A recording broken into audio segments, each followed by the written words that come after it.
Hello friends, जागरणजोश.com के इस video में आप सभी का स्वागत है। मैं हूं सैयद सोबान। आज के इस वीडियो में हम जानेंगे कि आज के करंट अफेयर से क्या कुछ सवाल बनाए जा सकते हैं, उनके सही जवाब क्या होंगे और साथ ही साथ उनसे रिलेटेड कुछ की फैक्ट्स के बारे में भी बात करेंगे। साथ ही साथ इस वीडियो के एंड में आपको एक सवाल देंगे जिसका जवाब आपको हमें कमेंट बॉक्स में लिख कर देना होगा। तो चलिए शुरू करते हैं पहले सवाल के साथ। पहली किसान रेल निम्न में से किन दो शहरों के बीच चलेगी? इसका सही जवाब है देवलाली से दानापुर। यहाँ पर दोस्तों आपको बता देते हैं कि किसानों को राहत देने के लिए भारतीय रेलवे ने एक नई ट्रेन की शुरुआत करी है और किसान रेल पूरी पार्सल ट्रेन होगी, जिसमें कि किसानों का जो अनाज होगा, फल सब्जियाँ, इस तरह की जो चीज़ें होंगी वो लाने और ले जाने के लिए उसके काम आएगी। अब तक जो है फल सब्जी आदि एक जगह से दूसरी जगह सड़क से होते हुए ट्रकों में जाती थी और इसमें ज़रूरत से ज़्यादा वक्त लग जाता था। किसान रेल नासिक से देवलाली से बिहार के दानापुर तक चलेगी और यहाँ से जो पूरा अनाज है वो एक जगह से दूसरी जगह ले जाया जा सकेगा, साथ ही साथ फल और सब्जियाँ भी, और एक कम समय में पहुँच सकेगी एक जगह से दूसरी जगह पर।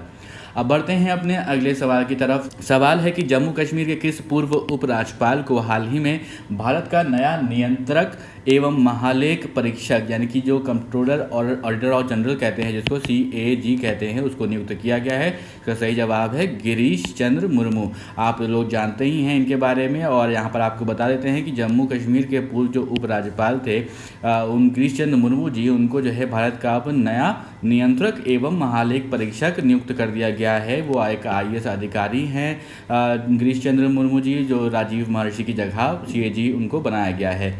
गिरीश चंद्र मुर्मू ने 31 अक्टूबर 2019 में जम्मू कश्मीर के पहले उपराज्यपाल, देखिए ये बहुत इंपॉर्टेंट क्वेश्चन है, जब यूनियन टेरिटरीज के बाद जो है का जो दर्जा है वो जम्मू एंड कश्मीर को मिला और लद्दाख अलग हुआ, जब 370 हटाई गई थी, उसके बाद जब पहले उपराज्यपाल को चुना गया तो उसका नाम क्या है? उनका नाम है गिरीश चंद्र मुर्मू। ये आपको एकदम ध्यान में रखना है क्योंकि ये बहुत जगह सवाल पूछा जा सकता है और इनके बारे में और अधिक जानकारी आप एकत्रित करने की कोशिश करिए।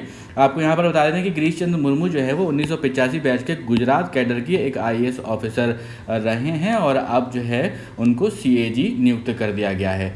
इस वीडियो में आगे बढ़ने से पहले एक ज़रूरी सूचना आप सभी के लिए। हमारी वेबसाइट जागरणजोश.com पर अगर आप करंट अफेयर्स पढ़ना चाहते हैं तो आपको अपने ब्राउजर में टाइप करना है www.jagranjosh.com, जिसके बाद आपको हमारी वेबसाइट का होम पेज नजर आएगा। इसके बाद आपको करंट अफेयर्स के टैब पर जाना है।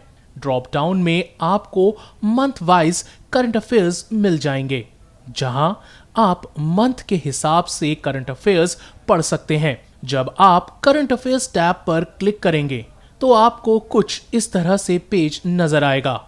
अगर आप कैटेगरी वाइज करंट अफेयर्स पढ़ना चाहते हैं तो आप अपनी पसंद के हिसाब से कोई भी कैटेगरी चूज कर सकते हैं, जिसमें latest, national, international, sports, technology और इकोनॉमी जैसी कैटेगरीज मौजूद हैं। अब बढ़ते हैं अपने अगले सवाल की तरफ। सवाल है भारतीय रिजर्व बैंक यानी कि RBI की मौद्रिक नीति समिति ने रेपो दर कितने प्रतिशत बनाए रखने का सर्वसम्मति से फैसला किया है? अभी आपको याद होगा कि हाल ही में जो है जो गवर्नर हैं उन्होंने, RBI के गवर्नर हैं शक्तिकांत दास जी, उन्होंने ये बात कही थी कि जो 4% का जो रेट है वो रेपो रेट वो वैसे ही बना रहेगा। तो यहाँ पर इसका जो सही जवाब है वो है 4%, जैसा कि मैंने अभी आपको बताया। तो यहाँ पर आपको बता देते हैं कि RBI के जो गवर्नर हैं शक्तिकांत दास जी, उन्होंने बैंक की मौद्रिक नीति समिति ने सर्वसम्मति से जो रेपो रेट होता है वो 4% रखने की बात करी है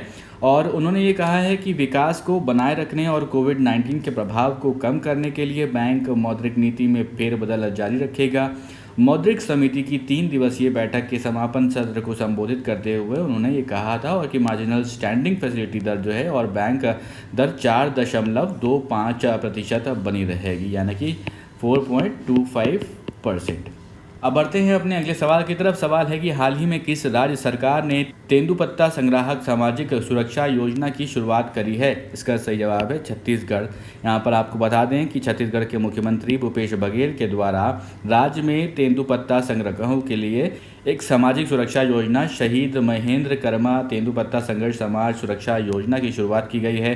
तेंदु के पत्ते बीड़ी बनाने के लिए इस्तेमाल किए जाने वाले राज्य के वनवासियों द्वारा एकत्र किए जाते हैं और इसके बाद जो है राज्य सरकार द्वारा इसे खरीदा जाता है। कांग्रेस नेता महेंद्र कर्मा के नाम पर तैयार की गई इस योजना का उद्घाटन उनकी जयंती के अवसर पर किया गया था। अब बढ़ते हैं अपने अगले सवाल की तरफ। सवाल है कि सार्वजनिक क्षेत्र के किस बैंक ने लघु अवधि की कोरोना कवच बीमा पॉलिसी की बिक्री के लिए 3 बीमा कंपनियों से समझौता किया है। इसका सही जवाब है ऑप्शन ए कैनरा बैंक।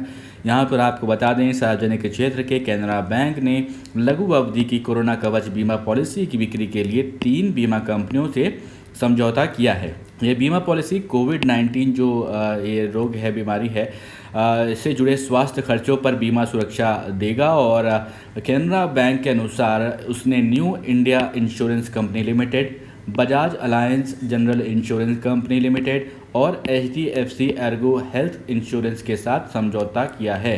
अब बढ़ते हैं अपने अगले सवाल की तरफ। सवाल क्या है? सवाल है कि दिल्ली की किस मशहूर लेखिका एवं सामाजिक कार्यकर्ता का 63 वर्ष की आयु में निधन हो गया?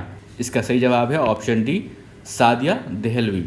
यहाँ पर आपको बता देते हैं सादिया देहलवी का जन्म 1957 में दिल्ली में हुआ था और दिल से वो एक सूफ़ी महिला थी। सूफ़ीवाद पर उनकी पहली पुस्तक जो थी जिसका नाम था सूफिज़्म द हार्ट ऑफ इस्लाम 2009 में हार्पर कॉलिंस इंडिया द्वारा प्रकाशित हुई थी, जिसने उन्हें सुर्खियों में लेकर आया था। और उनकी अन्य लोकप्रिय पुस्तकों में द सूफ़ी कोर्टयार्ड, दिल्ली की दरगाह 2012 और जैस्मिन एंड जीन्स यादें और व्यंजनों की मेरी दिल्ली 2017 शामिल है। वे एक फिल्म निर्माता भी थीं और उनके कामों में the Sufi courtyard, Amma and family और खुशवंत सिंह के साथ not a nice man to know शामिल थी। अब बढ़ते हैं उस सवाल की तरफ जिस सवाल का जवाब हमने आपसे पिछले वीडियो में पूछा था। तो इसका जो सही जवाब है दोस्तों वो है पाकिस्तान। आप में से बहुत सारे दोस्तों ने इसका सही जवाब दिया है।